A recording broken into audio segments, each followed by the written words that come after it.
만약에 꿈속 세상을 내 맘대로 조종할 수 있다면 어떨 것 같으세요? 오늘은 바로 이 엄청나게 매력적인 주제, 자각몽에 대해서 한번 제대로 파헤쳐 보겠습니다. 자, 혹시 꿈을 꾸다가 이거 꿈이네 하고 딱 알아차려 본 경험 다들 한 번쯤은 있으시죠? 아마 많은 분들이 지금 고개를 끄덕이고 계실 텐데 이게 되게 흔한 경험 같으면서도 사실은 정말 특별한 순간이거든요. 바로 이 경험이 자각몽의 세계로 들어가는 첫 번째 열쇠가 됩니다. 맞습니다. 자각몽이 바로 이런 상태를 말하는 거예요. 그러니까 더 이상 꿈이라는 영화를 그냥 멍하니 지켜보는 수동적인 관객이 아닌 거죠. 내가 직접 그 무대의 감독이 되고 주인공이 돼서 스토리를 완전히 새로 써 내려가는 겁니다.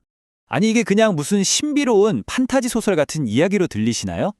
근데 놀랍게도 이건 명백한 과학의 영역입니다.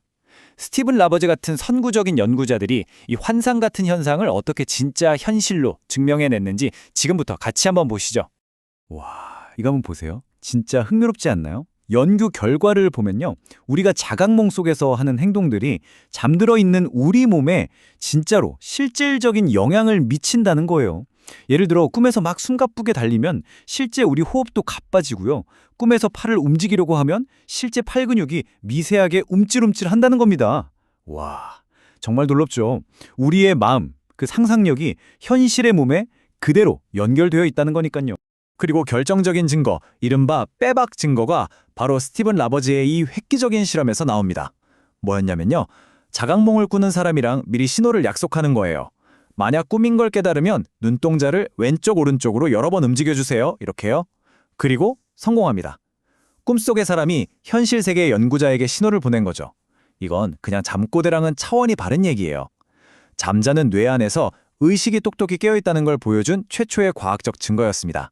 자, 그럼 이런 생각을 할 수 있죠. 그래서 이걸 왜 하려는 건데? 그냥 꿈속에서 하늘이나 슝슝 날아다니려고? 물론 그것도 엄청 재밌겠지만 사실은 그보다 훨씬 더 강력하고 실용적인 이유들이 있습니다.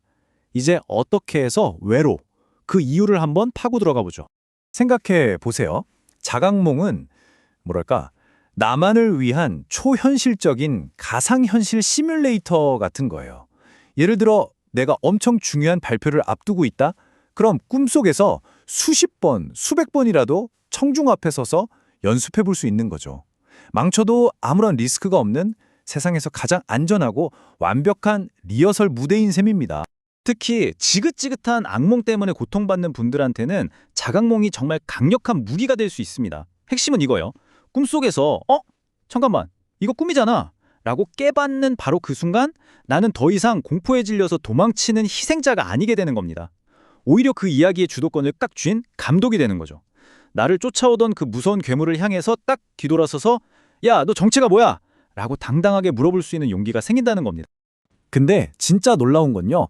이런 자각몽에 대한 통찰이 현대 과학자들만 생각해낸 게 아니라는 거예요. 시간을 거슬러 올라가서 무려 12세기, 그러니까 지금으로부터 거의 1000년 전에 한 수피교 신비주의자가 이미 꿈을 통제하는 능력의 어마어마한 가치를 알아보고 이걸 얻기 위해서 온 힘을 다해 노력해야 한다고 역설했다는 기록이 있습니다. 이건 동양에서도 마찬가지였습니다. 특히 티베트 불교에서는요, 1000년이 넘는 아주 긴 시간 동안 이 자각몽을 그냥 신기한 기술 정도로 본 게 아니에요. 자기 자신을 아주 깊숙이 탐구하고 더 높은 차원의 깨달음에 이르기 위한 아주 중요한 정신적인 수행 방법의 하나로 여겨왔습니다. 바로 이 말이 자각몽이 우리 현실의 삶에 어떤 영향을 미치는지 그 핵심을 딱 짚어주는 것 같아요. 생각해보세요. 꿈속에서는 내가 새가 될 수도 있고 다른 사람이 될 수도 있잖아요. 이렇게 나라는 존재가 얼마나 유연하게 바뀔 수 있는지 직접 체험하고 나면 현실에서 나를 꽉 올가매던 문제나 나는 이런 사람이야 하는 고정관념에서도 훨씬 더 자유로워질 수 있다는 깊은 뜻입니다. 자, 그럼 이제 이론은 충분히 들었으니 가장 궁금해하실 그래서 어떻게 하는 건데 이 실전 훈련법으로 넘어가 보겠습니다. 우리 같은 초보자들이 가장 쉽게 시작할 수 있는 방법이 있거든요. 바로 꿈속에서 자각하는 방법. 영어로는 Dream Initiated Lucid Dream, 줄여서 DILD 기법입니다. 시작은요, 생각보다 훨씬 간단합니다. 거창한 장비 같은 거 필요 없고요. 딱 3가지만 기억하시면 돼요. 첫 번째, 꿈 일기를 쓰는 겁니다. 매일매일 꿈을 기억해내는 훈련을 해서 우리 뇌에 꿈 기억 근육을 키우는 거죠. 두 번째는 평소에 그냥 지금처럼 깨어 있을 때 수시로 나 지금 꿈꾸고 있나? 하고 스스로한테 물어보는 습관을 들이는 거예요. 그리고 마지막 세 번째, 주말만이라도 좋으니까 알람 시계 없이 자연스럽게 일어나 보세요. 그래야 꿈의 마지막 장면을 생생하게 붙잡을 수 있거든요. 바로 지금처럼요. 이 내용을 듣고 있는 지금 스스로한테 한번 물어보세요. 나 지금 꿈꾸고 있는 거 아니야? 그리고 한번 진짜로 자기 손바닥을 들여다보세요.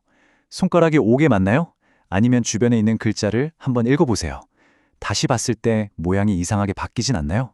이런 간단한 현실 점검 습관이 계속 쌓이다 보면 어느 날 꿈속에서도 똑같이 이걸 하게 될 거고 바로 그 순간 아, 꿈이구나 하고 깨닫게 되는 겁니다.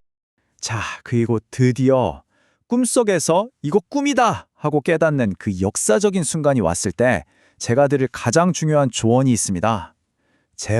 제발 침착하세요. 와, 성공했다 하고 너무 흥분해서 막 하늘을 날려고 하거나 하면 그 순간 바로 잠에서 깨버립니다. 이건 뭐랄까, 너무 기쁜 나머지 복권 당첨 용지를 눈앞에서 찢어버리는 거랑 똑같아요. 흥분하지 말고 평정심을 유지하는 게 핵심입니다. 그리고 이건 진짜 꿀팁인데요. 라버지 박사가 발견한 거의 비법 같은 거예요. 꿈이 막 안개처럼 흐려지면서 사라지려고 한다? 그럴 때 대부분 가만히 있으려고 하잖아요. 그게 아니라 오히려 꿈속의 내 몸을 팽이처럼 그 자리에서 뱅글뱅글 돌려보세요.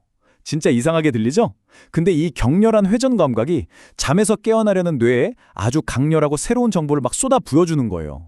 그러면서 뇌가 다시 꿈의 세계에 딱 집중하게 만드는 그런 원리입니다. 꼭 기억해 두세요. 꿈이 흐려지면 돌기. 자, 이제 거의 다 왔습니다. 마지막으로 이 자각몽이 단순히 신기한 꿈 조종 기술을 넘어서 우리에게 어떤 더 큰 질문들을 던지는지 한번 생각해 보면서 마무리하려고 합니다. 이건 어쩌면 우리 자신을 완전히 새로운 방식으로 이해하게 만드는 그런 문을 열어주는 열쇠일지도 모릅니다. 우리는 보통 나라는 생각, 그러니까 에고의 목소리에 완전히 갇혀서 살아가잖아요. 나는 이런 사람이야. 나는 이걸 못해 하면서요. 그런데 자각몽을 꾸게 되면 마치 거울 속의 나를 보듯이 한 걸음 딱 떨어져서 아, 내가 평소에 나라고 생각했던 게 사실은 내 진짜 모습의 아주 작은 일부일 뿐이구나 하는 걸 객관적으로 볼 수 있게 해준다는 거죠. 이렇게 나라는 좁은 껍질에서 잠시나마 벗어나는 경험을 하고 나면 비로소 우리는 훨씬 더 크고 근본적인 질문들과 마주할 용기를 얻게 될지도 모릅니다. 예를 들면 나는 도대체 누구인가? 어디에서 와서 어디로 가는가? 그리고 이 삶에서 내가 정말로 해야 할 일은 무엇인가? 같은 그런 질문들 말이죠. 결론적으로 자각몽은 그냥 하늘을 날아다니는 재밌는 놀이나 현실 도피 수단이 아닙니다. 그보다는 우리가 평소에 잊고 살았던 진짜 자기 자신을 되찾고 내가 이 세상에 왜 왔는지, 무엇을 위해 살아야 하는지를 다시 한번 기억해내기 위한 아주 강력하면서도 깊이 있는 자기 탐구의 여정이라고 할 수 있겠습니다. 오늘 밤 여러분의 꿈속에서 그 새로운 가능성의 문을 한번 열어보시는 건 어떨까요?